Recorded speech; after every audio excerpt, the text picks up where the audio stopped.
Hello and welcome back to Epoch Cafe. AK-203 assault rifle is becoming a ping-pong ball game and all Indians are sick of even talking on this topic. But now there is a substantial news which is indeed remarkable to build assault rifles for Indian Army here in India. With Russian offers to waive royalty clause in favor of technology transfer, the green signal has been given for the deal to manufacture AK-203 assault rifles at the Amethi factory in Uttar Pradesh. The contract of worth 5,124 crore rupees is likely to be inked in the coming months. And the good news is that the production will be expected to commence next year in 2022.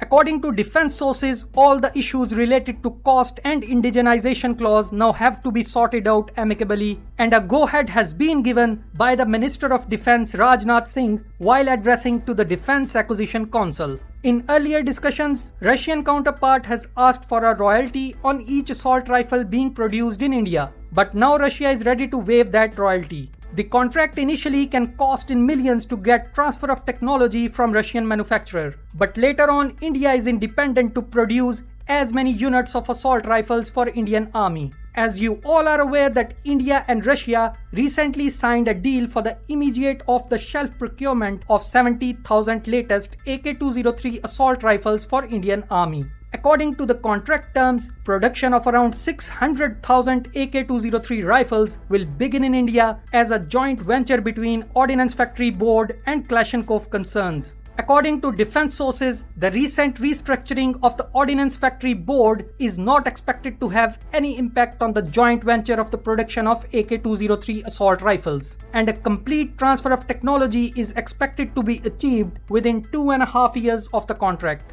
The Amethi factory, which was called as Korba Ordnance Factory, was inaugurated by the Prime Minister of India Narendra Modi in March 2019, but production of rifles is yet to begin in the facility. Indian Army had placed import order for the SIG 716 assault rifles, which were priced around 1,07,000 rupees per unit. In contrast, the Russian AK-203 assault rifles will be expected to cost a little over 72,000 rupees per piece after production starts here in India. 7.62 into 39 mm AK-203 assault rifles will replace the INSAS rifles that are currently in use with the Indian Army, Navy and the Air Force. The cartridge of AK-203 rifle is much bigger and more lethal than the INSAS rifle. If you like this video, hit on subscribe, and in case this news seems satisfying for you, please write your opinion in the comment section.